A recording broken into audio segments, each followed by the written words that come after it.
Hello, and I'll say it again, hello, just in case it took a second to stream. Hello, and welcome to tonight's episode of Too Funny Feedback. My name is Lisa, and tonight we have a special, she's not a special guest hosting, she's the host with me now forever, yay! Welcome, Rebecca Ballinger, woohoo! Tonight, each of our comedians will be performing a 5-minute set. And after your set, Rebecca and I will be giving about 5 minutes of feedback before moving on to the next comedian. While we invite discussion during allotted time, depending on our capacity, we may not be able to address all your concerns. However, you will receive feedback form tomorrow where you can ask your questions, and Tom responds normally within a week. You're also welcome to reach out to us directly on Facebook or via email. Also, in an attempt to have the show be only an hour, we don't have time for the other comedians performing to provide their input on the other sets. Finally, comedians, feel free to look at the timer either in gallery view or by hitting that square to keep track of your time. Now, to our audience, keep in mind that as we get started, as we stated, so let me read this, I can't read. As we get started, that our intention is to help facilitate the growth of comedians who come with us with varying levels of experience. Also, comedy is subjective. So you may not agree with us, and that is okay. So we are also learning how to give good feedback. Additionally, if you enjoy the show and you want to support the stream, please consider making a donation of any size at district-comedy.live. The link can be found in the episode description. Now that I'm done reading that novel, let's get this party started. Please welcome our first comedian of the evening.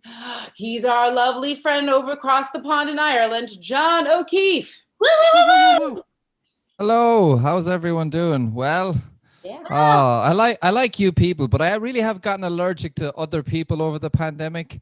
You know, like I'm walking down the road, I see someone 80 feet behind me, and I'm like, just quit crowding me. Fucking hell, it's creepy. I used to live alone as well. When I lived alone, I would feed stray cats that came to my window. I think that's a good test for male underachievement. Forget the psychometrics. How much cat food are you buying cats you don't own? Lockdown's been weird for everyone, I guess. Over lockdown, I did move in with a high performance coach, my girlfriend. Man, she's monitoring me, like assessing my daily activity, and her solution's always the same. John, please tidy up and get out of my way. That's her answer to everything. Like before we got along. Before moving in, we got on so well. Now she seems to want me to pay half the rent but not have any stuff in the apartment. Everything belongs in the attic, especially myself. But she, except for the flat screen, because that's handy when she wants to watch her female pornography. That's what I call her reality TV that she watches with these good-looking simpletons. My God. I think the one that she's watching at the moment is "Are You My Mirror" or something. You know, it's really stupid. But that's life. When some of us are in relationships, we've all been in some power struggle when you move in together. If we're with someone, we feel smothered. My girlfriend comes in to me sometimes, John, do you want to do something? I'm like, baby, I'm kind of swamped at the moment. Can I just have like 15, 20 hours a day to myself? Is that too much to ask? And then if we're alone, we feel pathetic. We start feeding stray cats in our underwear, etc. I think this is why people should only have sex in libraries. Hear me out. You can have your sex, protected or unprotected, that's on you. And then afterwards, when the other person wants to talk, you can be like, shh, it's a library. Just a thought.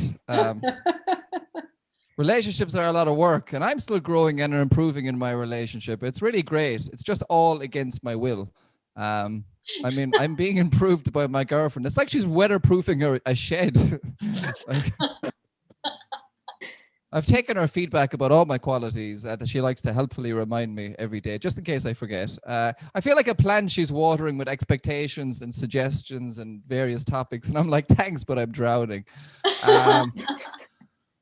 No, I do love her. I'm crazy about my girlfriend. She's amazing. Like she's helped me so much. We're together 5 years. I quit drinking since I'm with her. I'm a better listener. I'm much more stable and reliable. She's been a catalyst for amazing growth in my life. And the crazy thing is, the new me is now the lowest version of me that's humanly acceptable in this fucking relationship. It's like this improving baseline. Like, this is intense. It's like I'm trying to keep up with a new technology. I'm basically reading a manual on myself.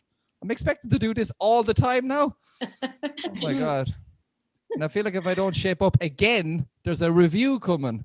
Imagine being an employee that works really hard, gets promoted, but now just has more responsibilities, more hours, and a more hormonal boss. You'd be like, what the fuck? I didn't even apply to work here in the first place. She headhunted me to come to the company. I was happy freelancing. It just seems crazy. She tells me to grow and change and mature, and then I do. And now I have to do that all over again. Like, what kind of a Ponzi scheme are you running, lady? I'm not made of potential. I have a limit. This is my potential. Like, I have a driving license. I'll never buy a car. I have a printer. I'll never get it ink. I have a girlfriend. I'll never make her happy. Does that make sense? Yes. Okay. I don't know if I have enough time to do this next bit. I'll try and fly through it. I've had unrequited love too. Yay. Unrequited love. That's when you love someone and they know they're better than you. No. I used to chase a girl around the class when I was 9, Sinead. Oh, I was so in love with her and she hated everything I represented. So it didn't work out. She ended up getting pregnant.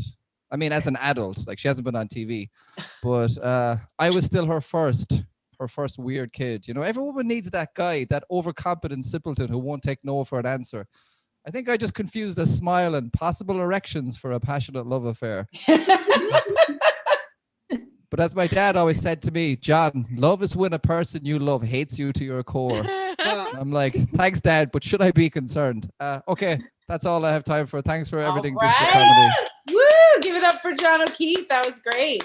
All right. Thank you. All right. Let the timer run out before I get right in there. Let me get into gallery view. All right. Oh, well, I'll jump in there. We'll alternate who goes first. So I'm just taking it, Rebecca. All right. So I really liked your nice quick intro. I think it was really, usually, you know, like sometimes it takes a little bit longer. Like you say, hey, back and forth, but I feel like you did it throughout your set. But I like that you just acknowledged it and then jumped right in. It was still a great acknowledgement of like the energy and jumping into it, but without like drawing it out. I just think that was a good example of that, of like acknowledging like the group and then jumping right in. I liked the high performance coach thing, the whole like analogy of that. The first analogy. That was really nice. I enjoyed that. Female pornography. Funny with your and it's true, the whole like reality show thing. I don't know if female porn is a stronger way to say it, or pornography. I don't know. It's sort of, it's the way you want it to land. I just think there's options there, if that makes sense.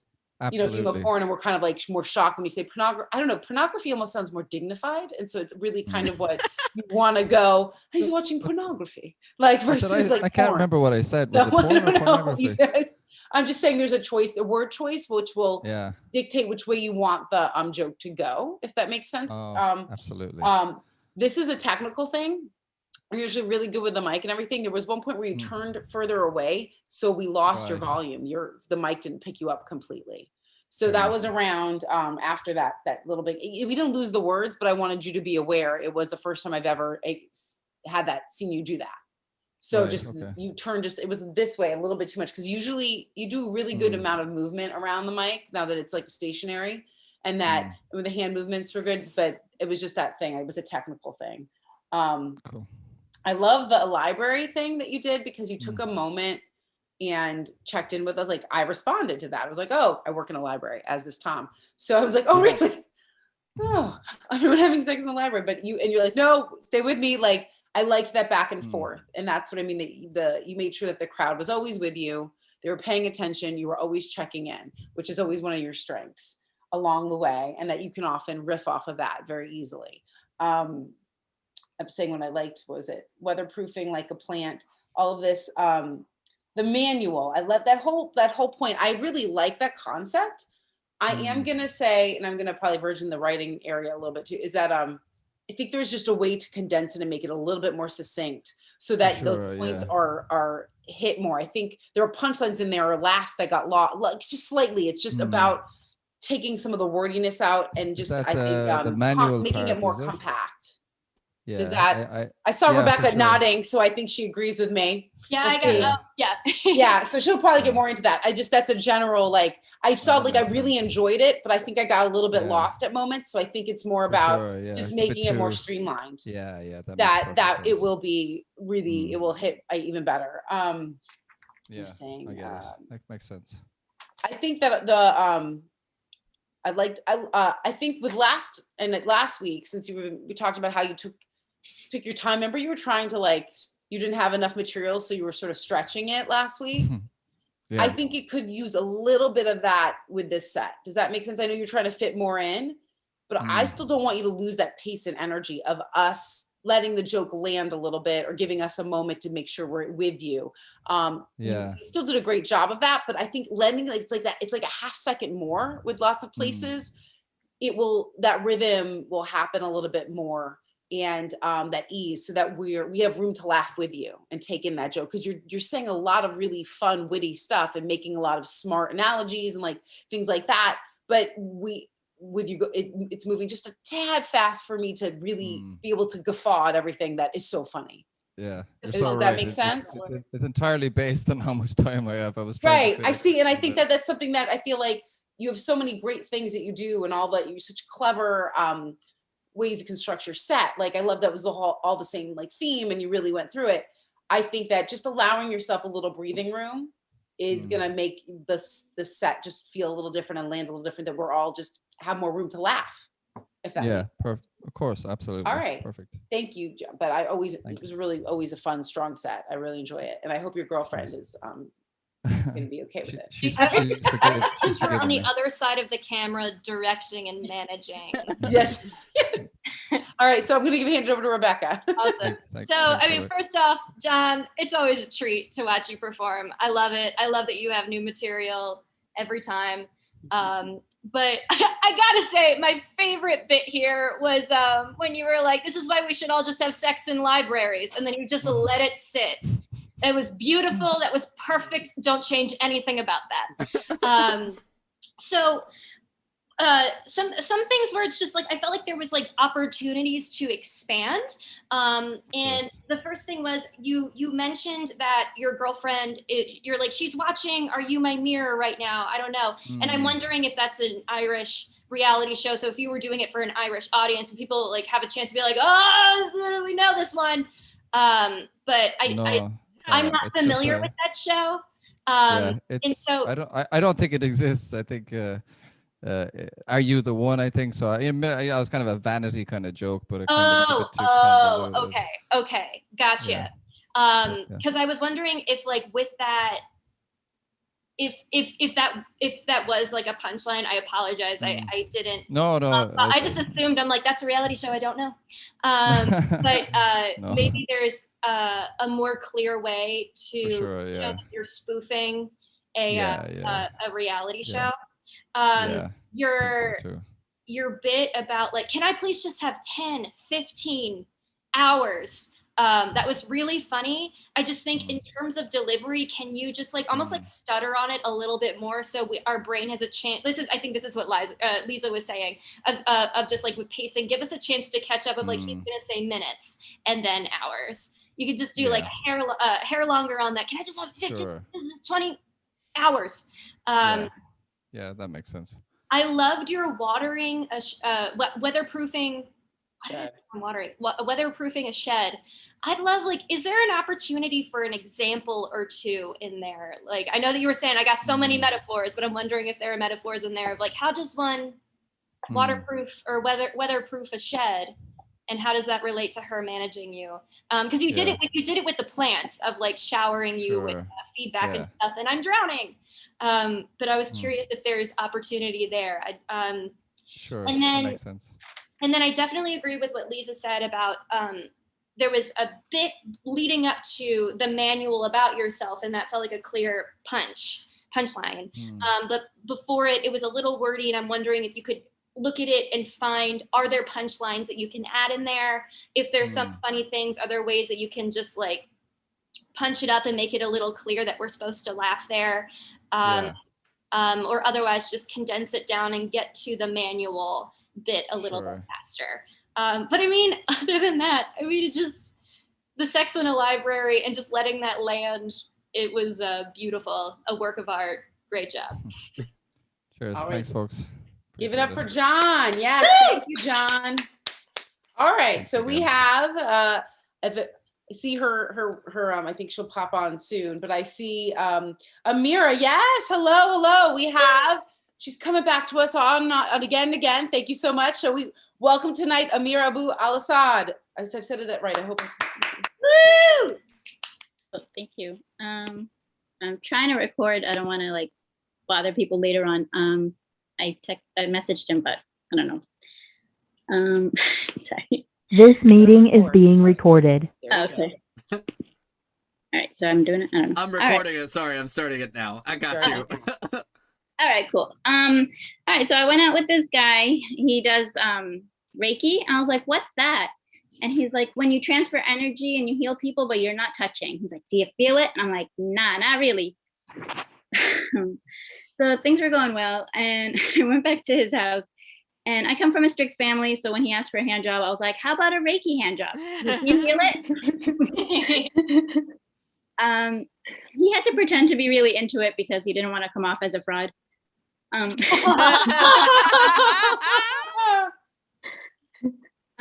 right, so I was going out with this doctor. He was like, his name is Dr. Khaled, not to be confused with DJ Khaled. There's a few differences. He's not so he wears glasses, he has anger problems, and also not a rapper. I don't really like his private practice because they advertise themselves as we the best. And and when you're done with an appointment, they tell you to go down the hall and make another one.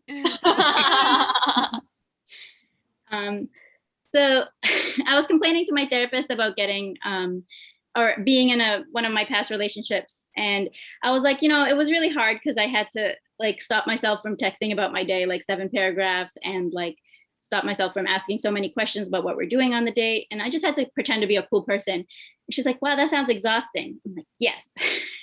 I had to take several naps a day just to be in this relationship. I just still miss it though. So one time on a date, I got a haircut, I got a new outfit, did my makeup and everything. And then I noticed that he had a hole in his crotch. I was like, really? Like, you could put some more effort into it. I mean, I still went out with him for 3 years, but still. One time I was like on a date at the Macy's furniture department. I was like, can we go out like on a date? Like, he's like, sure. Do you want to go to the bedroom section? I don't go there on a first date at Macy's. Maybe if you took me to the wedding gown section first, we can get married, then go to the bedroom. All right, so I went to physical therapy and she was like, wow, you're so flexible. I'm like, thank you. Tell your hot single friends. She's like, what? I mean, only if they're rich. I mean, have a good heart. I mean, I don't know. So I like going to the gynecologist because I can get physical intimacy, but without any strings attached. I like going to my therapist because I can like practice being normal. Yeah, so I like going to the dentist because I get a guy that caresses my face but doesn't expect anything else. I think it's better to go to all these like medical professionals. It's better because then I don't have to pretend to be normal with a guy. It's like way less energy. Maybe the American insurance is not that bad. Like I hear a lot of people complaining, but it's working out for me. Something like that, but funny. All right. Has anyone ever had a crush on someone, but even in your dreams, you only have platonic dreams? It's like, I'm even getting rejected while I'm sleeping. Like that's where I'm supposed to thrive and, live out my fantasies. Something like that, but also funny. So my male friends are always telling me like I'm a great catch, but I feel like if I'm a great catch, like why don't they want to date me? They just like keep throwing me back in the water. Like I want to be on land. But I was thinking maybe even if you do get caught and like kept, it's not really that great because you like get gutted and eaten, whatever. Well, maybe one of them is not so bad. Um, right. So there was this guy messaging me on Instagram, and he's in Egypt, and I was like, let's just talk as friends, not interested in long distance relationships. And he's like, okay, but I wish I was born in your eyes so I can go down your cheeks and die on your lips. I'm like, okay, I don't really talk to my friends like that, but okay. But I imagine if he was romantically interested in me, this is how it would sound. I wish I was conceived in your nose so I can go down your esophagus and die in your heart like an arterial blockage. Maybe if he said something like that, I would move to Egypt, but yeah, not much. I only have like 10 seconds, so I guess I'll just end here. Thank you. All right. Okay. Let's give it up for Amira. Yes. Woo! Thank you. Thank you. So I'm going to hand it off. Rebecca, I went first. Yeah. Last time you go. Hey, that's really fun. Amira, like, I love, like, just, like, it's such, like, quick jokes, and it's just really fun how you write jokes. I have, like, 3 suggestions for you. So I took like very fast notes because I'm trying to listen to everything you want to say. So I got to see if I remember it. So when you were talking to, I forget who you're talking to, but you were like, do you have any, like, tell your single friends, I mean, as long as they're rich, I mean, as long as they have a good heart. I'm wondering if you want to have, like, to get that rule of 3, if you want to put in one more example of, like, as long as they're rich, I mean, as long as they're, Jesus, I'm not good at improv, but I mean, just like put one more, like, as long as they have a good car, as long as they have a good abs. Yeah, exactly. Just to kind of get that rule of 3 in there, but it's still really fun. I'm wondering, in order of your set, you had the one thing, you had the one joke about, like, I had to take so many naps a day just to keep up with this one guy that I was dating. If it would make sense in the order of your set to place that after, you talked about, like, talking to all these, like, medical professionals, it's so much less energy than actually dating real people. And then I feel like that's a good opportunity of leading into, I dated this one guy and he took a lot of energy and I'd take all these naps. So it's like a good segue into like themes and such, but they're really fun. You, first of all, I love what you say when you're just like, something like that, but funny. I mean, I wish I had that line. That's such a good line to have in your back pocket. It's brilliant. So one of the ones that you had, the joke was funny. I just think that it needs to be reordered a little bit to help it punch, or like make the punchline a little bit more obvious. And it was the thriving and, like, living out your fullest fantasy. Because I think what happened was, like, you set it up and then you did the punchline and then you kind of set it up again. Yeah.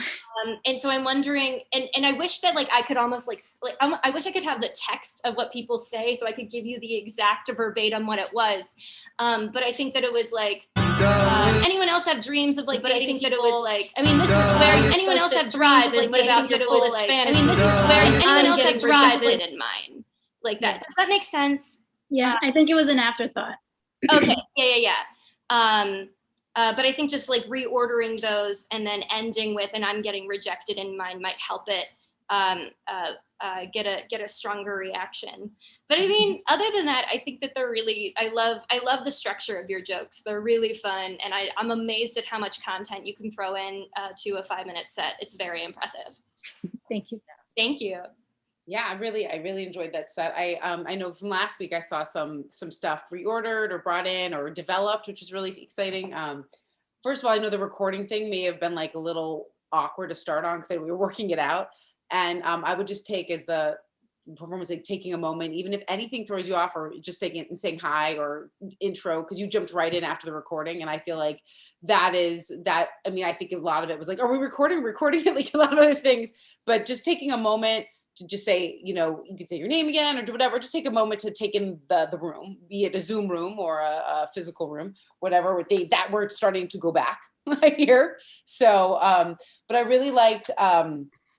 I liked this was a fun set. I like you, as I said, in Desiree and John, and that, are going to see her POV, her point of view is very strong. Like, your demeanor, your energy. I just love it because you really are authentic and sincere. And it's like, I like you right away. This is technical stuff because that's what I'm focusing on. Performance of is it was really the lighting was a little dark on your face. I wanted to see more of your eyes and your, like, it's just shadowy, if that makes sense. Yeah, I moved So, the doing a light, I have, trust me, I have lighting stuff. I have lighting stuff like that. Shadows. I think that would just, I wanted to see your face more. So, so funny. So I liked your nice voices when you did like, different, moved into, I think, what was it? Like you made a voice with one of the jokes we were saying, I can't remember now. DJ Khaled. Yes. DJ Khaled. I'm sorry, I have to go back up. I loved the development. So we talked about the whole thing with the Reiki hand job thing before. But the great thing is the nice addition, because you surprised me and it was awesome. Like it was almost a rule of three of you made the 3 jokes and then you came back to the night about being a fraud. He had to say he was into it. It would have been. It was so good.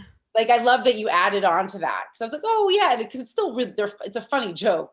But then you got me with that third thing. You really did that rule of 3 of sort of coming at it at different angles. It was like, and then he had to be, you know, I wrote nice addition. I really enjoyed that. Then the several naps a day is something I love that line. I know it's something you did last, but it got a little bit, I think that with the restructuring that Rebecca was talking about, or moving, it got a little lost this time because it's such a funny joke. I love that, like had to take several naps a day, that you can just giving it more of a punch or a way to stress that. I went out with him for 3 years. That was fun. Like you have this great sweet way, and it's that giggle I think I talked about last time of like this sort of, we're like, oh, and then you say something that's sort of like, oh, wow, you know, you catch us off guard, which just keeps us giggling with you.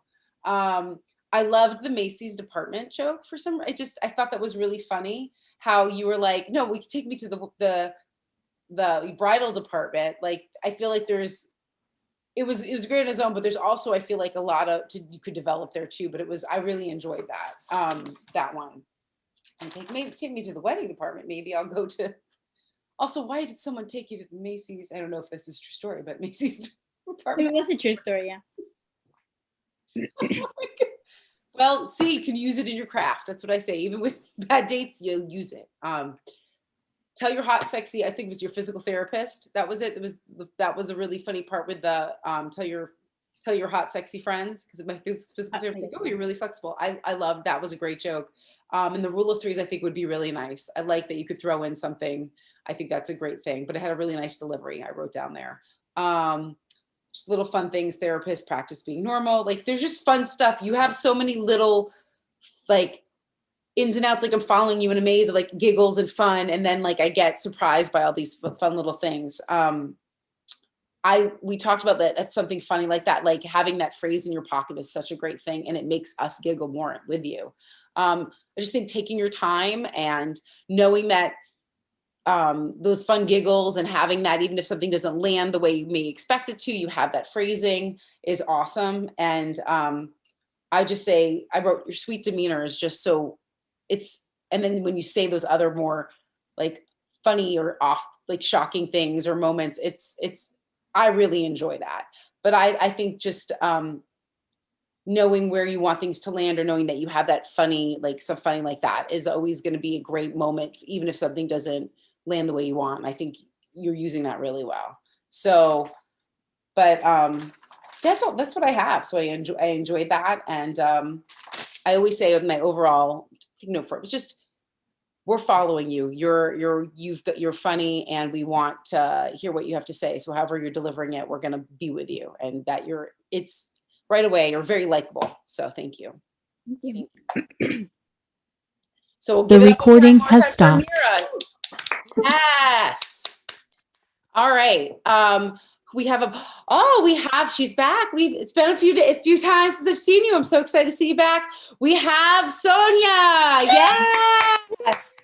Hello. It's good to be back. Thank you all.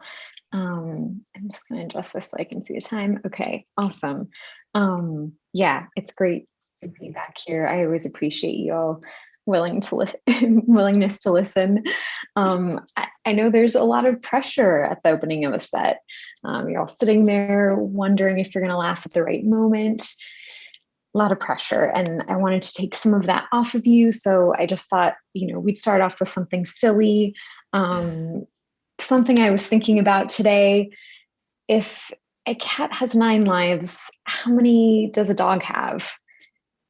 K9? This was me actually like trying to figure out like the answer to that question today. Oh, aren't you glad we got that out of the way? It can only go downhill from here. My full name is Sonia Maria Macedo Fibert Kuhn, which I feel kind of tells a story of the world. It's one vibrant, amazing culture being taken over by another bland, not so great culture. Some of my ancestors are from Portugal. So basically, at least some of them were the equivalent of a college frat. They spread a lot of disease and left everything worse than they found it. The other side of my family is Danish. And they're like, listen, Nazis, we're too small to fight you. So you can just come into our country, but we're going to defy you on the DL. They actually saved a lot of Jews by helping them get into Sweden, which is pretty cool.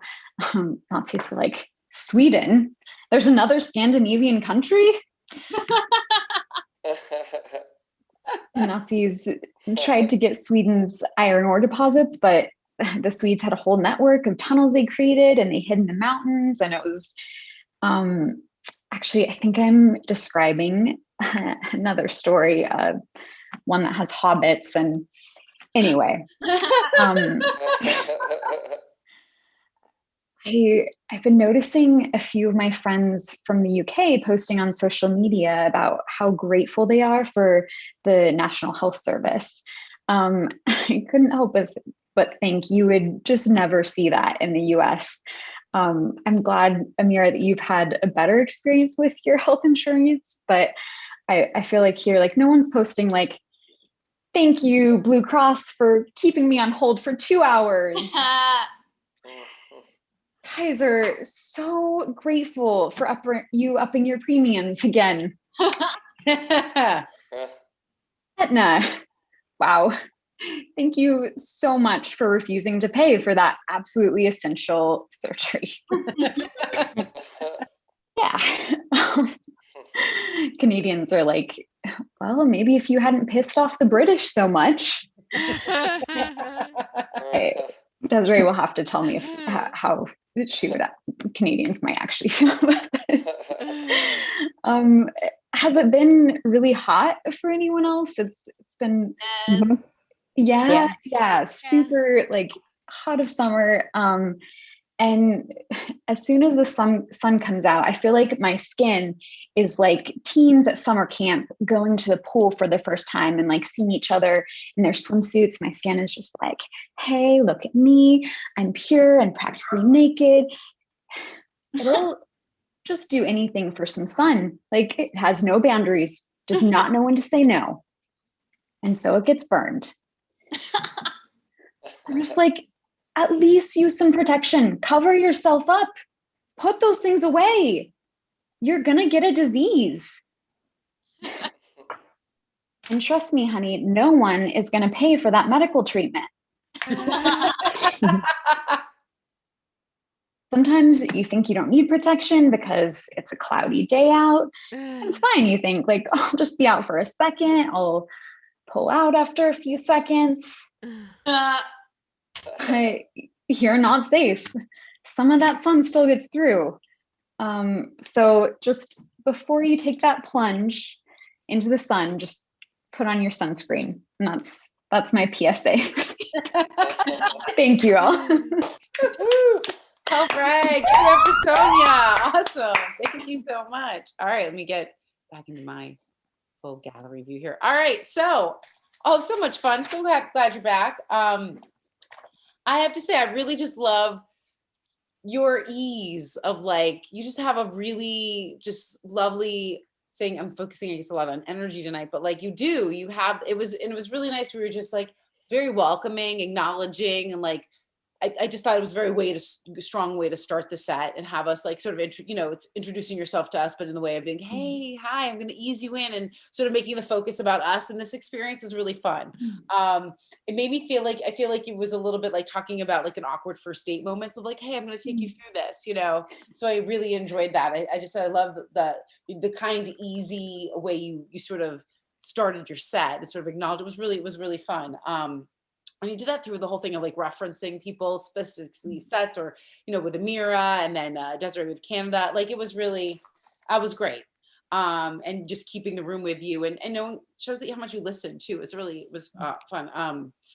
I loved the whole name thing. And it's funny because I don't know if you did this intentionally or not, but the names you had your names, but you also had the names of the insurance company. So like it was a lot of name. It was like fun and like what that means or how they acted the names. I love the college frat sort of thing, with the Portugal, the Danish, and the whole.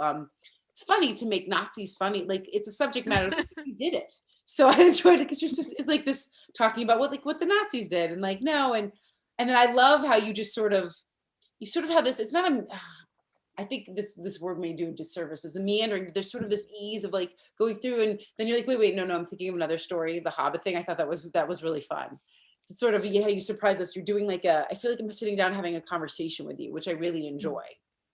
Versus you, everyone has a different vibe of like, here's my jokes, my setup. Like you have like this. We're having conversation. Come join with me. We're having some tea, and like you have this fun way.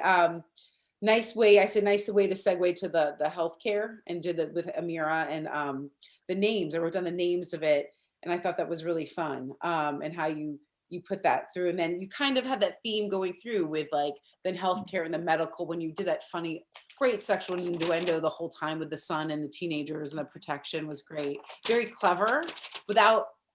Because there's people who are clever for like the sake of being clever. You're not like that. You're clever in a way that we're like, oh my God, that was so clever. I didn't even think about it. Like until we get to the end, like how witty that is. And that no one's going to pay for this medical procedure. No one's going to pay for that. But one of the notes I have in the only thing that I feel like maybe to take a look at is that segue is everyone else feeling hot right now. You could be sort of like, oh, change something, then outside, like there's just, I feel like one outside, like I feel like change one outside, like that segue a little bit more obvious, if that makes sense, or just like, okay, change of subject, but you had the set had this really nice flow, and the way that and I like that even the way your camera is set up and the whole way, it's like I feel like I'm across the table from you and like having this conversation. So I really enjoy that, and I really love the you put us at ease with your energy and sort of like, oh, I'm gonna have a really good time. I'm gonna sit in and have a, So I really enjoyed that. So thank you, Sonia. Thank you. Definitely agree with everything that's been said. Your energy, I love it. It's just like we're all just like right there with you. So the one thing that I would recommend, because your jokes are so fun and you have really awesome content here, I would recommend just like spending a little bit more time memorizing so you're a little bit more comfortable, just because there are a lot of ums and ands, which is fine, but just I think that it can get in the way of the pacing. So just don't think about it too hard, because then when you think about it you're going to do even more ums, but just like spend a little bit more time getting familiar with your content just to help with like the confidence of the delivery. But because the jokes are so good and like they just they're really good. The one joke about like your skin being horny teenagers, like I can't believe I just said that sentence. I love that you've made that comparison. I think it could just use a little bit of clarification in the beginning, because it took me a second to catch up. So I think that one thing that you can do is saying like, my skin, establish it as a character separate from you by saying, I come out into the sun and I'm not even thinking anymore. All of a sudden my skin's like, expose me. So it's like, you have no control over it. So establishing your skin as a third separate character. A separate character. And then the other thing is, when you made the comparison, I loved like the teenagers coming to camp and you're all young and pure. I would throw the word horny in there, because I think that you said, we're at a pool party. So I'm thinking, oh, we're going to be awkward. at a pool party, because that was me at a pool party when I was a teenager. So I would throw the word horny in there just to really like clarify the metaphor that you're eventually going to go to, because it's where it goes. It's brilliant. I think that just setting up the track needs to be lined up a little bit more, but it's great content. Great job. Thank you both. Yeah. Sonia, yes. All right. Thank you. All right. So we have she's our friend from the north. Our favorite friend from Canada. We have Desiree Walsh. Woo! Hello. There's a timer here. Okay. I was gonna set a timer. Never mind. I forgot what I did last week, so I apologize if you've heard these jokes. I am Canadian. Yes. There's no joke there at this point. It's not even a humble brag. I just like saying it at the top of my set. Yep. I'm also disabled. There is a joke there. I'm disabled. I use a wheelchair. You just can't see it because of Zoom. I think all of you know that. If you didn't, surprise. I can't walk. If you did know that, I still am disabled from the last time you saw me. I've been drinking those essential oils, but to no avail. Oh my God. Yeah, no avail. I work in a bank, and I recently got a new position at the bank as actually an accessibility analyst. So that heavily deals with like accessibility and disability. And I'm being trained remotely because the air is still poison in Canada where I live. So none of my coworkers know I am disabled. And the person training me was like, do you know anything about accessibility or disability? And I immediately went into like my schooling, like all my education, every job I've ever done relating to disability or accessibility, did not mention the 37 years of lived experience as like a wheelchair bound woman. So now she just thinks I'm like an able-bodied white woman who likes to help, who saw some disabled people and was like, I'm coming, disabled people. This is how I think you run, walkies. I don't even stand up to brush my teeth, so I don't really know, but I think it's pretty angry and there's lots of fists. Yeah, so I think I'm doing a really, really great job, is what I'm saying. Yes. Also, other things about me. I am high key addicted to psychics. I have to work very hard not to give them all of my money. It's true. I am an incredibly suggestible person. In Toronto, where I live, there's a place called Dundas Square. It's like a poor man's Times Square, because Toronto thinks it's New York. We are most definitely not New York, but we think we are.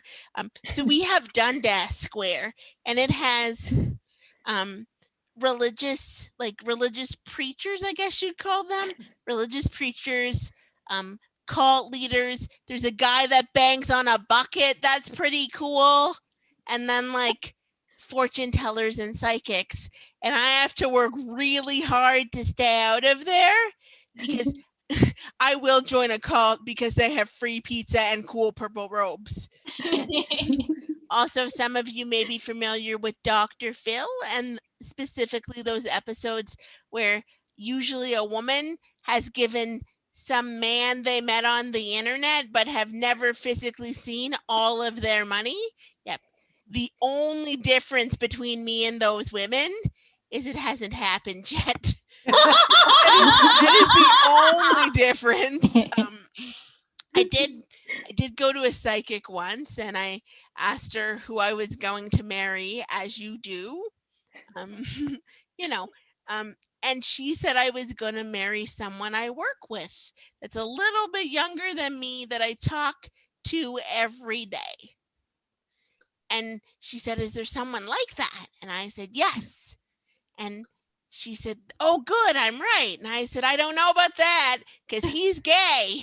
And then she kind of did one of those like, "You just think he's gay." And I said no, I was pretty sure he was gay, as in I've seen him full on kiss a man at Pride in a rainbow shirt. And she responded with, "Oh no." And I said, "So who am I gonna marry?"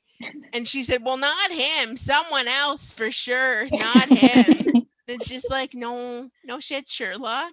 And that is my first experience with a psychic, or how I lost $25.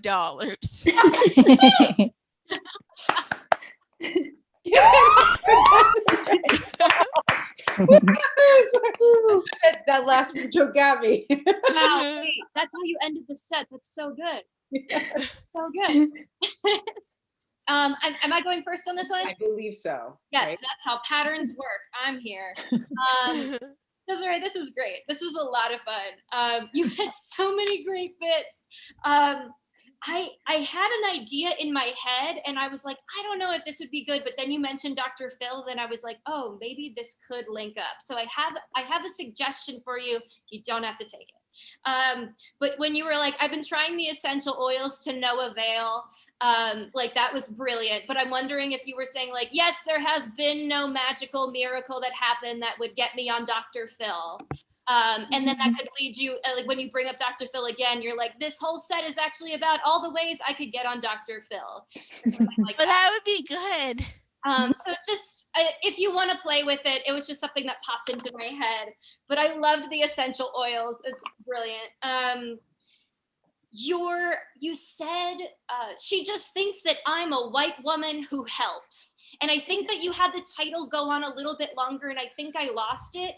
But I think that the title could just be White Woman Who Helps, because we all know that woman. And I think that title could just stand on its own. And then you go into the same bit that you had after it, but just like having that title, White Woman Who Helps, could make it a little bit stronger. Also, I loved your running gesture.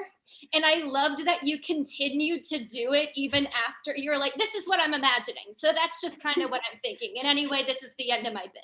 Moving on. It's really funny.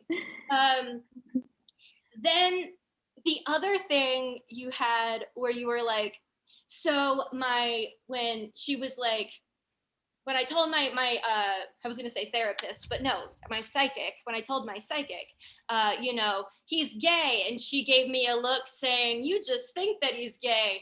And then you said something, but I'm wondering if you want to say, and then I gave her a look saying, no, I saw him kiss a man full on the mouth at Pride, just saying it. So it's like doing looks back and forth, but then turning that into a specific look. That might be kind of fun and continuing a pattern. But those are just suggestions that I have. This was a really fun set. I love how you ended it. It was so crisp. Just chef's kiss. Yes, it was really funny. I couldn't. I was like, oh, I have to end and tell everybody to clap for you, because I was laughing so hard at the end. Or how I lost $25. That's just. I feel like all psychics would just put that as a subtitle. No, I'm kidding. So I really loved how you came in and just mixed it up with, it's not really a humble brag anymore. Like I feel like you're still always bringing in I'm Canadian, but you do it in such, you're using sort of the same setup and ideas, but you're doing it always reformulated in a different way, which still, it works. I love that. So keep doing that. It keeps it fresh for you, which keeps it fresh for us too. And then we've talked the essential oils thing that you brought it back. This was from an older set. It hit really well tonight. I feel like you found the way to deliver that, which was great. So it worked really well. And then I wrote, there's a couple just minor, like these are technical things. You were, I had you in, it's when you're pinned and you're my full screen, you were blurrier than normal tonight. Oh, because I was furiously beating my fist in an attempt to run. Yeah, no, that did definitely in your arms, which is fine. Yeah. And I noticed it just seemed that there was, and I don't know if it was just like being maybe 1 inch closer to the screen. I don't know. Yeah, maybe. I think it was just a little bit, and I was like, oh, she's not as crisp and clear in her face. Like I still saw your face, but I want to let you know it So, and then it was really accentuated when you were running, but the running part, Yes. don't ever lose. That's great. Yeah. That you keep going. And I love how you added, this is how I imagine you're doing it. And you added like angry and like descriptive words with it, that even, because I think that last week you didn't have that part. It even Yeah. made it funnier. So I love that, coming up with that. And I love that there was that big build up with, is it Dundas Square? Is it Dundas? Yeah, Dundas Square. Dundas Square, which is not New York. That was new. I liked that. Yeah. And you could always make other comparisons there too if you wanted, because New York Times Square compared to Dundas Square, I'm sure there's some fun stuff. But I love the cult and the build up to it hasn't happened. The only difference with the Dr. Oz and the Dr. Phil, excuse me. Yeah. It hasn't happened yet. That really I wrote killed. You found the way to land that. Yeah. And that through the second time. And then just the whole way you did, or how I lost $25. Sorry, it's still gonna make me laugh. I just thought you really tightened it, because a lot of this was from like similar to last week's, but I feel like you played with the order or the way you worded the punchline and just where you moved it. And I feel like it was really strong. Like the restructuring of it, or just the little tweaks you gave it, made it an even stronger set. So yeah, that's pretty much what I have. Thank you so much. Brilliant. No problem. That was good. Give it up for Desiree Walsh one more time. Yeah. All right. So we have, and Tom's in the chat. He's the man behind the screen doing all the text. If you see little chats from him, but let me see. I think we have someone new right now. Yes. It's our first time on Too Funny Feedback. Thank you. Welcome, Helen Smith. Yeah. Hello. Yes. Thank you so much. That's okay. I thought that I had come up with this ingenious method of not only showing myself, ideally not showing myself at all. So good. Okay. It worked. It was automatic. Anyway, I hope everyone is doing well. I am having a great night. I'm really enjoying being here. One thing about me is I don't like cheesecake at all.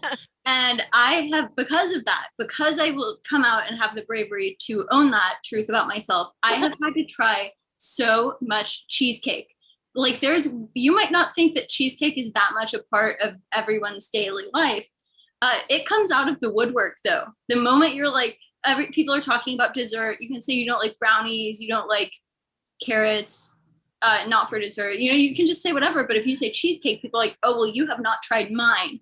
And it tricks you with all of those little toppings. And I love toffee. Toffee is one of my favorite foods. So they'll have like a little bit of a crushed Heath bar. And traditionally growing up, I was like, well, again, maybe I'll like it, but it's not a Heath bar. It's cheesecake. Cheesecake is not that different from other cheesecakes. And so once I had learned that about myself, I thought, great, life thing number one down. Now it's time to go to LA by myself. That's the next thing on the steps to being a self-actualized adult. So I go to LA and my mom's cousin lives there, and she gets in touch with my mom and says, yeah, when Helen comes over for lunch, I want to surprise her.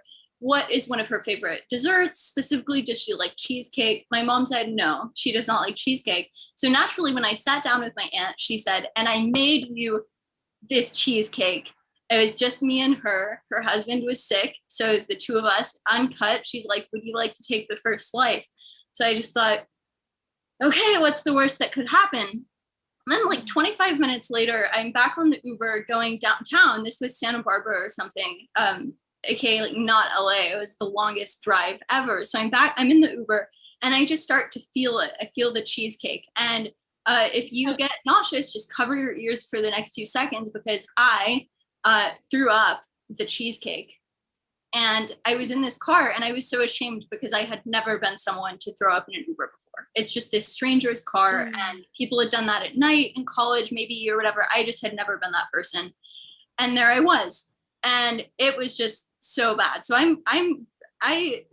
don't need to explain why it was bad, right? You think it's just normal that I would be having a bad time, but apparently not, because immediately I had my subjecthood called into question when the driver just was very upset. And again, I was so upset, but he's like, what? And I'm sobbing and he's like, why didn't you open the door? And I'm like, well, we're on the highway, we're on the 405 or whatever. And he's like, well, why didn't you say to roll down the window? And I'm like, oh, I couldn't really talk, or I would have thrown up. And I wasn't saying all these things. I was like sobbing them. And then he was like, and he was just this like, I'm sure very sweet, very kind immigrant man who was like, you people are all the same. And I'm like, I mean, I'm not like an Angelino. I don't live here. I'm from Chicago. Like, come on. And so I'm trying to defend that though, but I just don't know what to do. And so I'm telling him, you know, I'll pay for it. And I did end up paying $200 through Uber. That I was so happy to, but I was like, I will pay. I can't believe I put you in this position, especially at like 1:30 p.m.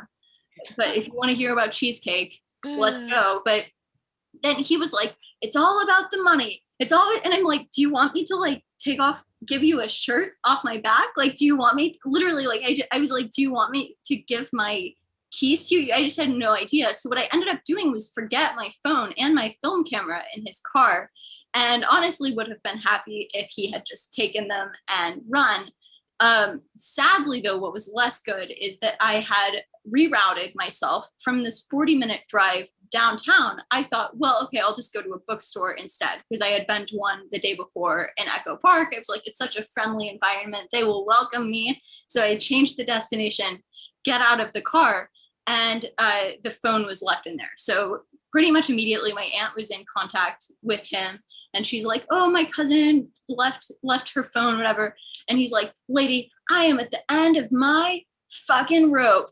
And I'm like, okay, the same, you know, like, it's not great on my end, but I watched a lot of Reading Rainbow growing up, and I sort of at the very end think that it was Reading Rainbow's fault, because it told me that I could go anywhere. So I went to a bookstore when I couldn't go to my Airbnb. All right, thank you. That's awesome. That's Helen. Great job. Thank you so much. Give it up for Helen. Woo! All right. It's my turn first now, right? Right. Okay. Yeah. Patterns, right, Rebecca? Okay. So really, Grace, welcome. Thank you so much for joining us tonight. It was a lot of fun. I love it. Was a long, good story, which is, I love the storytelling, which is a totally wonderful set. So I really loved it. I liked how you checked in with it, like, how are you guys having a good evening and doing all that. I thought that was really nice. And then I like how you made that segue right into about me cheesecake. Like, I liked that was where you started, so that we had that background and history for the whole time, which was really important, how it keeps coming up. And I think I wrote down a couple of times, I think it's about me cheesecake. I really like that. The saying rule of three. I think there was something about cheesecakes or something descriptive. Sorry, I apologize. I was listening. I said, it's not a Heath bar. I loved how you said it's not a Heath bar, it's a cheesecake. There was a great rhythm, intonation, and just the way that you, an emphasis like there, that really worked well when you're explaining, like, I really love toppings and the Heath bar. And then the way you delivered that, I think that was really strong. Like, but it's not a Heath bar, it's cheesecake. So like, that's a nice segue. And then that going into LA and the next logical step.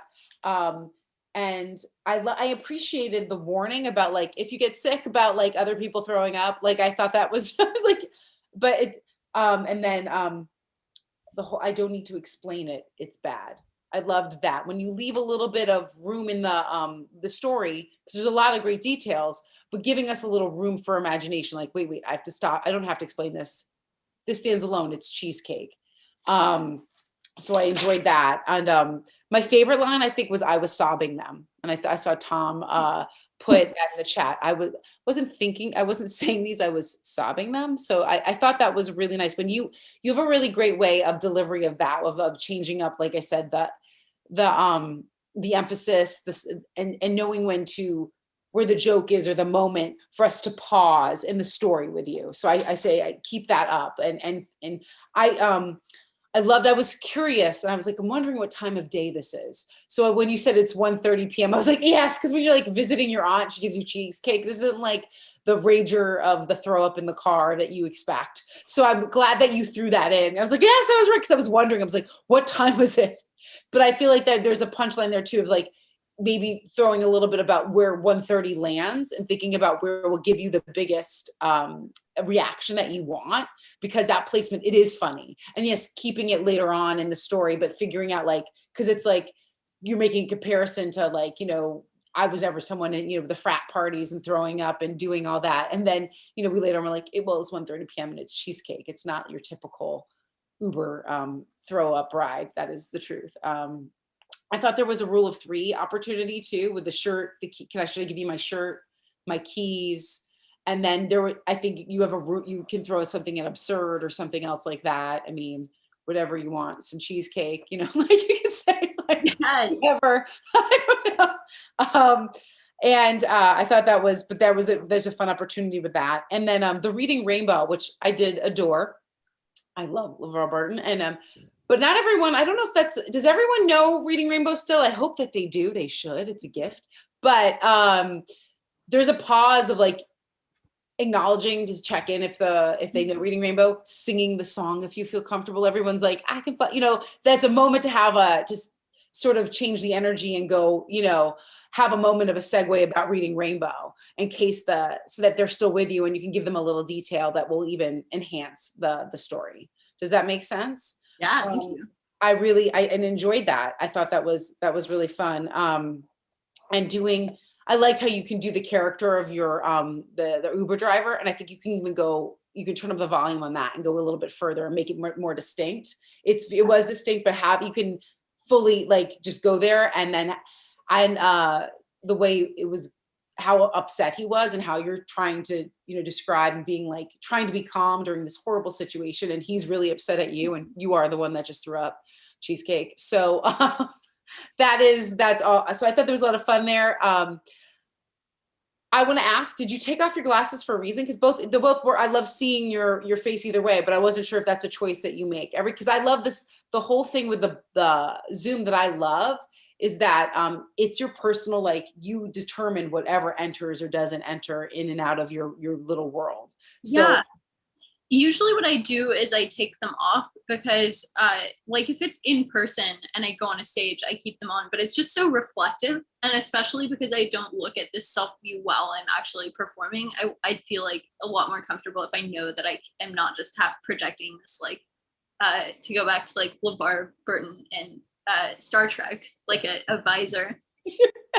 All right. Yeah, no, that's great. I just was curious because I love that. Part of the reason the feedback thing of this mic is so wonderful is that just making sure that everything you're putting out there is your choice, not it's something that you're intending that you want the audience to do. And and I obviously I just was curious because I saw you put them back on. So thank you. Yeah. And that is true. Glasses can sometimes be really reflective and it can be distracting. And that it helps you. That's awesome.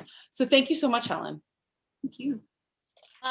Cool. I love storytelling comedy. I love that it was just like one long story for your set. That's really fun. I think that I have a writing exercise that I would want to suggest to you where have you written out this story, or are you just kind of like telling it off the cuff? Telling it off the cuff currently, and then planning after this to begin that process. Okay, cool. Yeah, I would suggest if you write it out, I would suggest doing 3 things. First, going through and just kind of like highlighting where you think the laughs come in. So you can be clear when you're telling the story of like, this is a punchline and I'm going to pause for a hair after it for people to let people know that they're supposed to laugh. I think that just, and then I would also like, as you read through it, say like, what are details that don't need to be in here? Just to kind of condense it a little bit and just kind of tightening it. There are some specific details. I did like what Lisa said about like with 1:30, if you want to say like, that's prime lunchtime with your aunt time. I don't know. But like, if you do want to if you want to keep a specific be intentional about it. And then the other thing is like read through and you're like, where's a metaphor that I could make?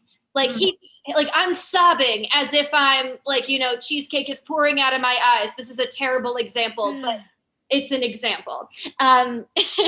So I would suggest like doing those writing exercises just to kind of punch up your story a little bit, but it's really fun. And I'm glad that you chose this story.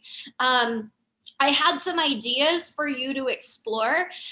In the beginning, I love when you were just like talking, like when you just open about like your experience with cheesecake. I would suggest like rewriting that language as if you are truly oppressed, that this is your cross to bear. and just leading it to cheesecake. Because I hate cheesecake too, and I know that feeling. But it's trivial, and if you put it with like oppressed, like I am oppressed language, it'll be a contrast. The other thing is, I thought that you were gonna say when the Uber driver was saying "you people," and then you can, if you're doing the oppressed language, you're like, and it's like, and he was discriminating against me, people who hate cheesecake. So that's something. Oh, that's my dog. You're fine. You're fine. Quiet. Quiet. And then the last thing was when you bring up reading Rainbow, you kind of brought it up as like you're fine. Sorry. I'm so sorry. Now you guys all know sitting on the floor. You're fine. You brought up reading Rainbow in a conversational way, and I'm wondering if you can present it in a little bit more of a presentational way of like, but if reading Rainbow taught me anything, and setting that up more as a joke, as opposed to it just being a little bit more casual. Does that make sense? Yeah, absolutely. But I mean, this is a fun story, and I'm excited to see what you do with it. It's really fun. Me too. It's one of those things that only recently crossed over from things that I couldn't find funny yet to things that I could find funny. That was like 2 days ago, and I just was like, okay, I've got to sign up for a mic and get going on this. It was pretty fun. Awesome. I'm glad that you survived that really tough day. Yeah, it's a saga. Yeah. More Truly a saga. That's it. Yeah. Thank you. One more time, give it up for Helen Smith. That's right. All right. Thank you so much. And so now we have our last comedian of the evening. Thank you. And I'm going to make sure I say the name right. It's Allie, right? It's Allie Lewis or yes. All right. Okay. All right. So everyone give it up for Allie Lewis. Woo! Yes. Thank you so much. Keep it going for the three people with their cameras on and mics. Love you guys. I just need that energy for tonight. I grew up with religious parents. Anybody got religious parents? If you did, you really love this one. Awesome. This one's for you guys. My dad was Muslim, and he was black, bean pot, Louis Farrakhan kind of type of Muslim, just in case you needed more context as to the type of Muslim he was. And my mom was ISIS Christian. And they made it work. They made it work. So look into your relationship in case you got some difficulties. But because she was religious, she never hit us. She never hit us. She would just get Jesus involved. All right. So she would just get Jesus involved. Anytime me and my brothers would fuck up, she would get us in a 3-hour religious hostage here with Jesus.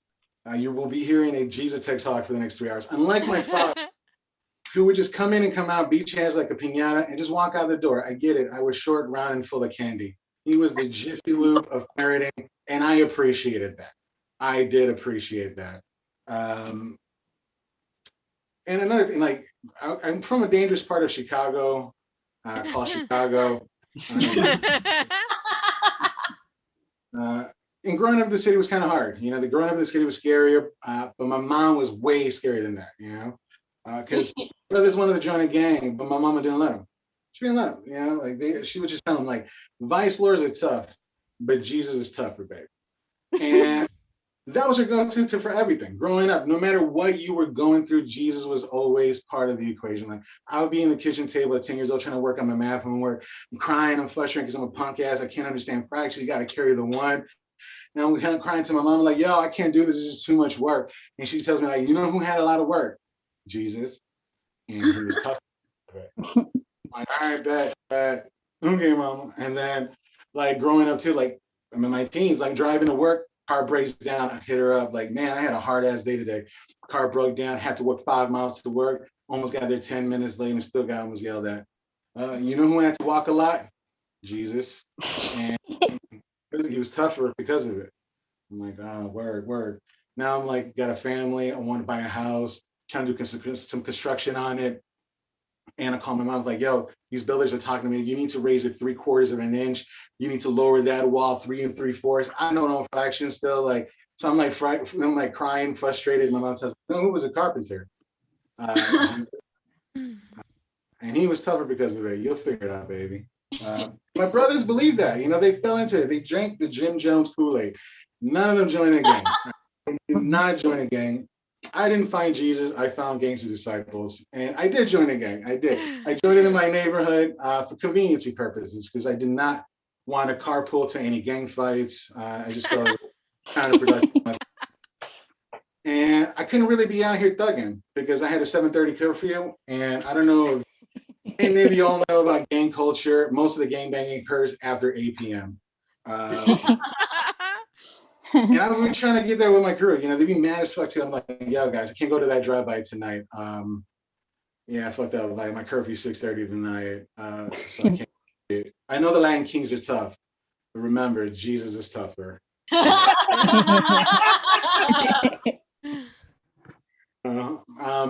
A little bit aside from that, I like to practice some self-care. Anybody practice self-care? Woo!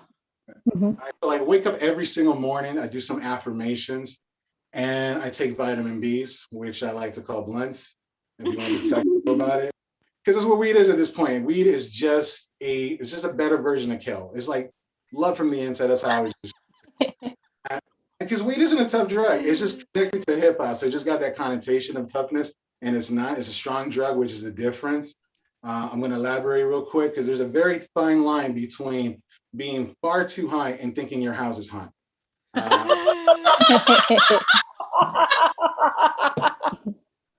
Because like really, weed will just make you asking all these stupid ass questions like, yo, did I leave that light on? Did I keep that TV on? Did I light these 12 candles in a pentagram shape in the center of the living room with 3 live chickens? Just questions. It just makes you ask questions. So I don't know, but in the end, you know, I think it makes you like a better person. You're pretty chill. And I just think like globally, if we were just to smoke more, fuck more, and love more, we'll just be a better society. So shout out to mom, shout out to Jesus, and shout out to weed. Thank you. I'm Ali. All right. Woo! Give it up for Ali Lewis. Yes. Woo! Way to end it strong tonight. Yes. Thank you so much. What a treat. That was really fun. Holy shit. I think that the haunted house bit, like that's going to be a joke where I'm going to be like later this week, I'm going to be like, guys, you want to hear what I heard that was funny? And I'm going to be telling them about that one. That was good. That was really good. I think that unfortunately, I think that your internet like glitched a couple of times. So I think I missed a couple of your punchlines. It's really like bums me out because you got really strong content. I forget what you said. I couldn't hear what you said right after you said weed is just did you say it's just a stronger version of kale? Yeah. Right? First of all, great line, amazing line. Pause, because people are gonna laugh just right there. And I wanted to hear what you said. What did you say after that? It's like hug, it's love from the inside, pretty much. Okay. Amazing. But yeah, just like whatever you're gonna say, just pause because people are gonna laugh really, really hard. That's a great. Like, just put that into a t-shirt. Honestly, I just had 2 suggestions. When for just kind of like lines that you maybe wanted to explore when you're talking about like having trouble with math and you're crying and your mom's like Jesus like struggled harder, you could be like like did Jesus ever have to do long division, or like even saying like Jesus, like your mom giving an example that Jesus was good at math, Jesus was a walking calculator or something like that. I would just love to see Jesus partaking in math. And if there's an opportunity there. It was still a strong section to begin with. It was just something that popped in my head if you wanted to explore.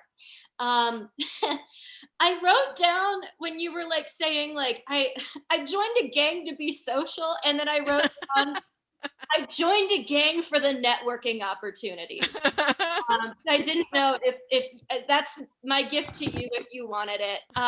But just those are like the only like suggestions that I had. This was really fun. I hope to hear your set again and hear the punchlines that I missed. Weed is just a stronger version of kale. I'm gonna hold on to that one for a long time. It was really good work, really great work. Thank you. Yeah, no, I agree. This was a lot of fun. Thank you. I love how you just said, saying nice, you acknowledged, everyone here. And I always like when you ask a question, kind of like, did anyone have religious parents? And like, you wait for the answer. That's one of the things. And I think this whole group does that now. Like, it's something that we because we're in a Zoom format, sometimes it feels like it can be like an 8th grade dance where like I don't know what to say, but you did a really great job of like, anyone else have religious parents? I'm waiting for the answer, and I always love that. And I loved that with my Jesus TED Talk, Jesus TED Talk, and I want to clarify one thing. Did you say she was ISIS Catholic? ISIS Christian. Christian. Okay, that's why. I'm sorry. I came from a Catholic background. Maybe that's why I'm having flashbacks. But I wanted to heard you well, because that's something like with little things of, I think, and I thought I heard your whole set, but I do think I missed punchlines at times because we just need a pause to get that laugh, like the better version of Kale. Like, oh, and I starred that. I underlined and starred. I was like, oh my gosh, that's amazing. There are better versions of Kale, and that is it. So, but I wanted to make sure that throughout your whole set, it was such a strong set, and there were so many great punchlines and moments to give it, just to take a pause or a hair so that we can laugh, take that laugh fully in, that joke fully in. I thought you had a great rule of 3. I was a piñata short round and full of candy. Like that was a great little quip that got in there. Funny things. I live in a dangerous part of Chicago called there's just so much that I feel like there's just so many fun things in here that, just making sure you give us the room, it's like slightly, it's just a pause of just so that we can catch up with you, because there's just so many funny things and we want to laugh. And Rebecca made those great points. I loved, and it's funny, I wrote down the same thing with the Jesus, because you gave examples about Jesus walked a lot. Jesus, was a carpenter, but the whole math, the fraction, show an example of him with math. I mean, it could be like he didn't just take a fraction of your sins, or like he was on a fraction of a cross. I don't know, something, Jesus and math, however you want to do that. Something with the 12 disciples, who knows? But there's a lot of, I guess, Jesus and math. I don't know, but there's something there. But I think that was something to show. The gang. That was just really. I just thought you did a really nice build, the whole thing, and you have this really. You were always checking in with us. You had fun, and I'm gonna say energy again, but it was true. And everyone I love, like tonight, I love these mics because everyone has such a distinct way of them, and it's so great when we have like 5 or 6 of you that you really see that everyone's really funny. But the way you are delivering it that really makes the difference. Obviously the writing too, of course, and the jokes, but how you deliver it, there's so much power in that. Was it being the better version of Kale? And then, yes, there's a difference with being far too high or to your house being haunted. Amazing. That's great. Cut, print. And we've all been there, which is the fun. Like if you have ever, smoked pot, probably, but we've all been there. Is my house, am I too high? Is my house hot? And I just like how you ended it too with because that whole energy came to you. If we smoke more, fuck more, love more. Like I loved how you summed that up. It sort of just landed that and left us with a good feeling with all of it. So thank you so much. Really wonderful job. Great TED Talk. Amazing. Thank you. All right. So I get to say the exit. I have to go find the exit stuff. Excuse me. There's some stuff in the chat. I don't know if he saw it. There's some good jokes for him. Oh, nice. Thank you. Thank you for love the chat, keeping that going. And I just want to say a big thank you to my co-host, Rebecca, who you can find out more about at RebeccaBallinger.com. Also, thank you to the comedians for being so open to feedback. And of course, thank you to our awesome audience. Again, if you want to support the stream, you can do so at district-comedy.live or hit that share, like, subscribe button. And if you want to be on the show, you can sign up at districtcomedy.io, or as Tom used to say, District Comedy. Oh, so see you next week. My name is Lisa. Have a good night.